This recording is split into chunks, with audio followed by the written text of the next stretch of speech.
Welcome to another episode of the Meal Prep Monday podcast. I'm your host and founder of Prep Dish, Allison Schaaf. Today, I'm talking about a recent little kid's birthday party that I hosted and 4 things that I learned. I feel like every time I host, I learn something new.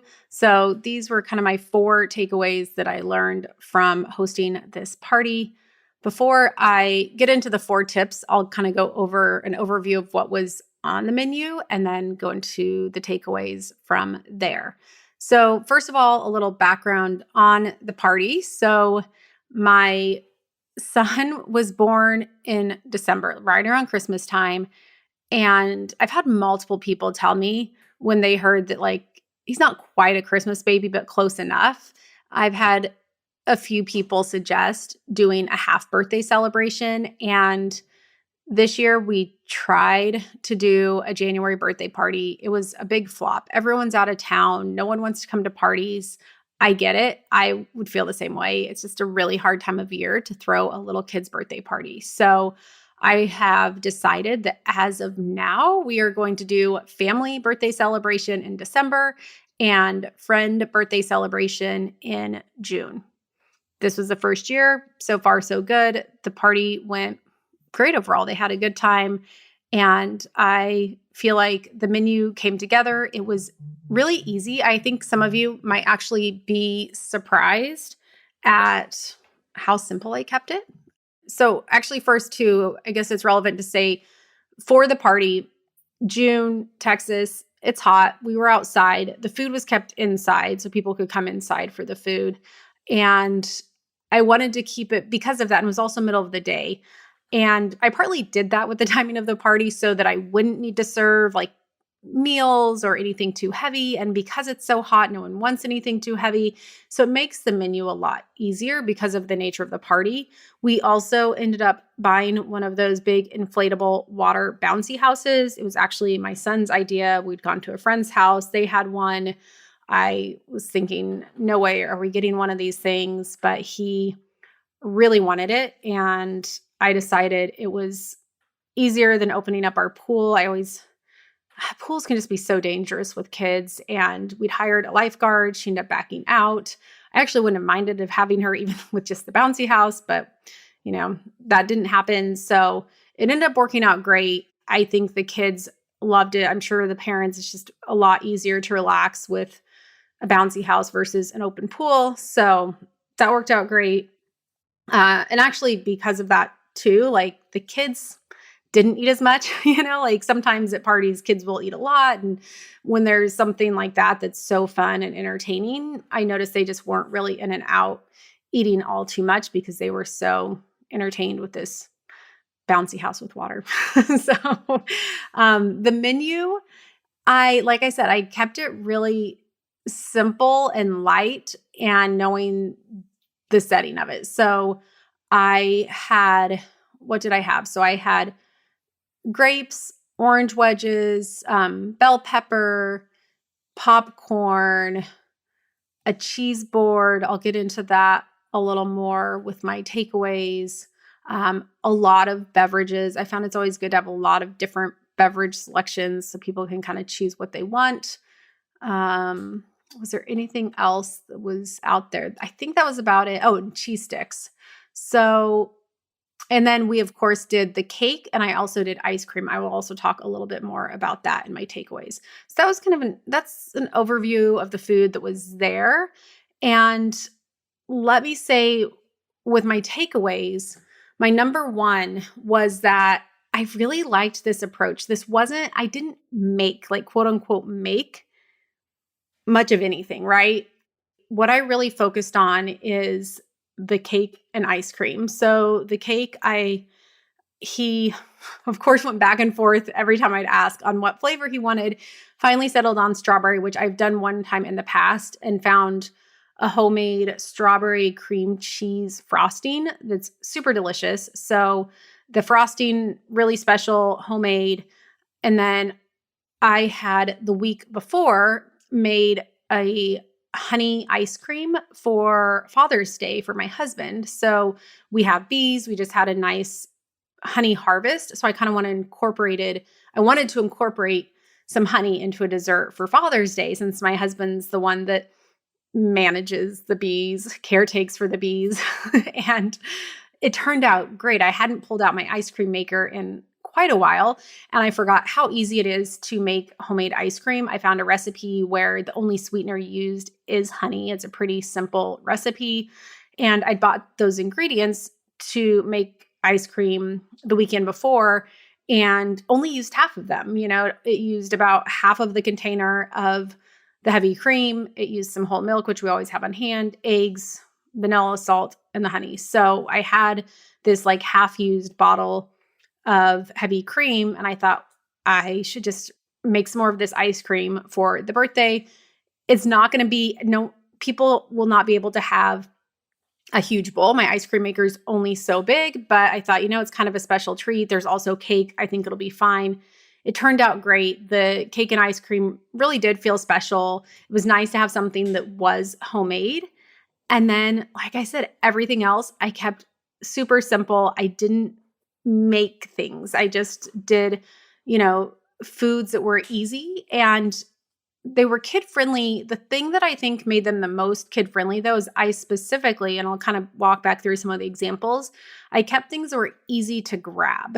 This is things I've noticed with kids, and especially at a party like this where people are in and out and the kids are, just grabbing things, is I wanted to make sure that everything was easy to grab in kind of individual sized portions. So the oranges I cut into wedges. They could just grab a wedge. The popcorn I actually put into individual cups so they could just grab a cup of popcorn versus digging in and scooping out the popcorn, and just all the little kid hands everywhere. I've learned to make it easier on them. The bell peppers, it was kind of those cute little, mini-sized bell peppers. The grapes. So this is a trick that I do for anytime I serve grapes, is I get out a pair of scissors and cut the grapes off into like mini bunches so everyone can pull out just, one bunch of grapes versus trying to pluck off the grapes that they want from a big bunch. So that's the takeaway number 2, was kid-friendly means basically easy to grab in this context. Oh, and the string cheese too. Like that was something that was really easy for the kids to grab and go. Then the third one was kind of a surprise. So I was at the store and just happened to see this kind of 12-pack of coconut waters. And I wasn't going to do juice for the kids. I was really just doing water or sparkling water. My kids don't drink juice. They're already getting cake and ice cream. I just don't love the idea of like filling the kids up with too much sugar if we can avoid it. So wasn't going to do the juice, but I saw the coconut water and was a last minute purchase. It wasn't on my list. And that was one that I really felt like went over well. It was hot out, so it's really nice and hydrating. I noticed that some of the parents went for the coconut water and some of the kids did as well. So that way, if any of the kids didn't want just water, they could use that instead. And so that ended up being a really nice alternative. And I think I will keep that in the mix for future parties that are sort of more family friendly, or, even ones that are just adults. I think it's nice my husband and I have talked about this, having non-alcoholic beverages that can still feel, a little more special than just water. And again, if you're going to be outside, so like a pool party or anything like that, I think coconut water is a nice option because it is hydrating. And then the fourth takeaway was to have something a little nicer for the adults. I had a cheese board that I did, and not to say like the kids couldn't have it. And some of this actually happened by accident. So I'd made this cheese board and planned to place it where I thought the adults would sit. Of course, they ended up not sitting there, and it got left inside. And so then I brought it out later and put it kind of behind where all the beverages were and less like where it was easy for kids to grab and go. And so my husband just made this announcement of, we set out a cheese board for the adults. And so then they all got to go back, and it had, fancy cheeses and olives and all that. And again, kids could have had it, but it was kind of nice that it turned out to be more of something that the adults could go and have these fancy cheeses. And I think one of my hesitations is I know that my son has really good taste in cheese. And as soon as I do a cheese board, if I set it out early at a party, he will just go to town on that cheese board. He always picks out my favorite cheeses or the fanciest one on the board and just wants to, keep snacking on that the whole party. But of course, with this one, the kids were distracted and did not destroy my cheese tray. So that was kind of a nice bonus that was more in the background and one that is just a little harder to, like I said, the kid-friendly things were easy to grab and go, but this was more kind of picking things off of the board. So that was a nice little bonus to have. So